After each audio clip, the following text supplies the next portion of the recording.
یہ کہیں سے بھی کسی انسان کی تقدیر کو نہیں بدل سکتا، کسی لڑکی کی شادی نہیں رکوا سکتا، کسی کے اولاد ہونے کو نہیں روک سکتا، کسی کا کاروبار تباہ نہیں کر سکتا۔ یہ جادو بھی تقدیر کا حصہ ہوتا ہے، جب اثر کرتا ہے جب تقدیر میں اللہ نے اگر لکھا ہوتا ہے، اور جب تک اس کا اثر رہتا ہے جب تک اللہ نے لکھا ہوتا ہے تقدیر میں۔ اسی لیے اس کا بہترین توڑ جو ہے وہ معوذتین ہے، آیت الکرسی ہے، صبح شام کے اذکار خاص کر، اور مغرب اور فجر کے بعد 3 بار سورہ اخلاص، سورہ فلق، سورہ ناس، یہ سب جادو کا توڑ ہے۔ اور جس گھر میں سورہ بقرہ کی تلاوت کی جاتی ہے وہاں پہ شیاطین اور جادو اثر نہیں کرتے۔ تو یہ بتانا ضروری تھا کہ جادوگر کہیں سے بھی آ جائے کامیاب نہیں ہو سکتا، وہ اللہ کی تقدیر کو نہیں بدل سکتا۔ اللہ نے جس لڑکی کی شادی جس کے ساتھ لکھی ہے، جس کی اولاد ہونا لکھا ہے، جس کا ملک سے باہر جانا لکھا ہے، جس کے نصیب میں کاروبار لکھا ہے، اس کو جادو کے بل سے روکا نہیں جا سکتا، یہاں تک کہ اللہ چاہے۔ اللہ اگر چاہے تو وہ روک سکتا ہے۔ یہ اپنا ایمان ہمیشہ مضبوط رکھنا، اسی پہ رکھنا، ٹھیک ہے۔ تو فرعون نے کہا کہ یہ ساحر ہیں، جادوگر ہیں یا مجنون ہیں۔ آگے چلتے ہیں انشاءاللہ۔ فأخذناه وجنوده فنبذناهم في اليم وهو مليم۔ اب اللہ تعالیٰ فرما رہے ہیں پھر ہم نے فرعون کو اور اس کے لشکروں کو پکڑ لیا، چنانچہ ہم نے پھینک دیا ان کو سمندر میں، اس حال میں کہ وہ قابل ملامت تھے۔ پھر اللہ تعالیٰ نے فرعون کو جب حد سے وہ گزر گیا، موسیٰ علیہ السلام کا پیچھا کرتا رہا اور سمندر پھاڑ دیا اللہ نے موسیٰ علیہ السلام کو اور ان کے جو بنی اسرائیل قوم تھی وہ، ٹھیک ہے، ان کو گزار دیا۔ اس کے بعد جب فرعون داخل ہوا تو اللہ تعالیٰ نے اس کو پکڑ لیا، وہاں پہ غرق کر دیا۔ غرق ہوتے ہوئے جو ہے وہ ایمان لانے کے چکر میں تھا کہ اب میں ایمان لے کر آتا ہوں، تو اللہ تعالیٰ نے منع کر دیا صاحب کہ اب ایمان کا فائدہ نہیں ہے کوئی بھی۔ پہلے ظلم، زیادتی اور جو ہے یہ کہلاتا رہا کہ انا ربکم الاعلی، کہ میں سب سے بڑا رب ہوں، اور اب ایمان لے کر آتا ہے۔ اللہ نے اس کا وہ ایمان ایکسپٹ نہیں کیا، تو اللہ نے اس کو غرق کر دیا، اور آخر میں اللہ نے فرمایا اس حال میں کہ وہ قابل ملامت تھا، یعنی اس حال میں اللہ نے غرق کیا کہ وہ واقعی اسی قابل تھا۔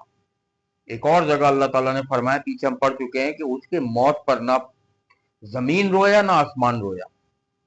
تمہیں پتا ہے جب نیک انسان دنیا سے چلا جاتا ہے تو زمین آسمان بھی روتے ہیں، وہ بھی افسوس کرتے ہیں کہ یہ نیک بندہ دنیا سے چلا گیا۔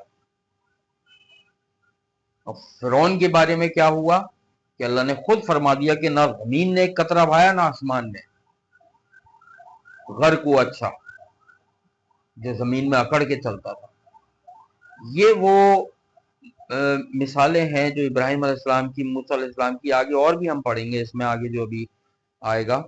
تو یہ اللہ تعالیٰ نے مثالیں جو ہے قرآن میں اس لیے نازل کریں کہ نبی صلی اللہ علیہ وآلہ وسلم کو تسلی دینا کہ صرف آپ ہی کے ساتھ یہ ناانصافی اور دشمنی اور یہ رکاوٹیں اور مصیبتیں نہیں پیدا کر رہے ہیں مشرکین مکہ، ہر قوم نے اپنے نبی کے خلاف جو ہے نا وہ آواز اٹھائی، کبھی ایمان نہیں لے کر آئے سوائے چند ایک کے۔ اور انہوں نے کیا کیا تکالیف اٹھائیں؟ ایک تو یہ تھا کہ نبی صلی اللہ علیہ وآلہ وسلم کو یہ بتانا کہ اوروں کے ساتھ بھی ایسا ہو چکا ہے۔ دوسرا، جو بھی قوم دنیا میں موجود ہے یا اس وقت مشرکین مکہ تھے یا ابھی اہل یہود، اہل نصارہ ہیں، وہ اپنی کتابوں میں پڑھ سکتے ہیں کہ پہلے جو ان کی کتابوں میں ذکر ہے قوموں کا وہ ذکر قرآن میں بھی ہے، اور ان کی کتابیں تبدیل ہو چکی ہیں، قرآن میں کوئی تبدیلی نہیں آئی، کہ فائنل کتاب جو ہے وہ قرآن ہے، اب اسی پہ ایمان لانا ہے، ٹھیک ہے۔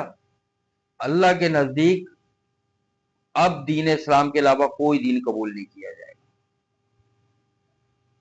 اللہ سے دعا ہے اللہ تعالیٰ صحیح معنوں میں ہمیں پڑھنے، سمجھنے، عمل کرنے والا بنائے، اور جو ہم سے غلطیاں یا کوتاہیاں ہو گئی ہیں اللہ تعالیٰ سے دعا کرتے ہیں کہ اللہ تعالیٰ ہماری ان کوتاہیوں کو، غلطیوں کو دور فرمائے، اور ہمیں یہ رمضان ایسے نصیب فرما دے، ایسی عبادت کی توفیق دے دے اللہ کہ ہمارے گناہوں کو معافی مل جائے اور اللہ ہم سے راضی ہو جائے۔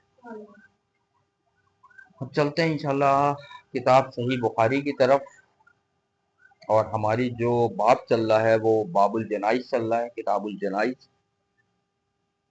اب جو حدیث ہم پڑھیں گے وہ حدیث جو ہے ابو ہریرہ رضی اللہ تعالیٰ عنہ سے روایت ہے کہ وہ فرماتے ہیں کہ نبی صلی اللہ علیہ وآلہ وسلم نے اپنے صحابہ کرام کو نجاشی، جو حبشہ کا بادشاہ جب مسلمان ہو گیا تھا، نجاشی وہ تھا، اس کے مرنے کی خبر سنائی تو پھر آپ صلی اللہ علیہ وآلہ وسلم آگے بڑھے، لوگوں نے آپ صلی اللہ علیہ وآلہ وسلم کے پیچھے صفیں باندھی اور آپ نے 4 تکبیریں کہیں، یعنی کہ غائبانہ نماز جنازہ پڑھا۔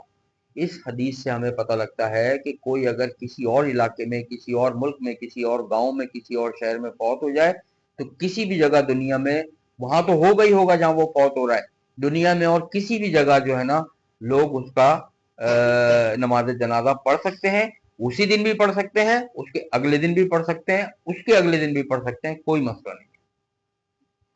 تو اس حدیث سے ہمیں پتہ چلا کہ غائبانہ نماز جنازہ پڑھنا نبی صلی اللہ علیہ وآلہ وسلم کی سنت ہے اور یہ پڑھنا چاہیے۔ اب ہم چلتے ہیں اگلی حدیث کی طرف۔ حضرت ابو ہریرہ رضی اللہ تعالیٰ عنہ سے روایت ہے کہ نبی صلی اللہ علیہ وآلہ وسلم نے فرمایا، جو شخص جنازے میں شریک ہوتا ہے، یعنی شریک رہا، اس کو 1 قیرات کا ثواب ملتا ہے، اور جو تدفین تک ساتھ رہا اسے 2 قیرات کا ثواب ملتا ہے۔ آپ صلی اللہ علیہ وآلہ وسلم سے پوچھا گیا 2 قیرات کتنے ہوں گے؟ تو آپ نے فرمایا 2 بڑے پہاڑوں کے برابر، یا ایک حدیث میں احد کے پہاڑ کے برابر بھی آتا ہے۔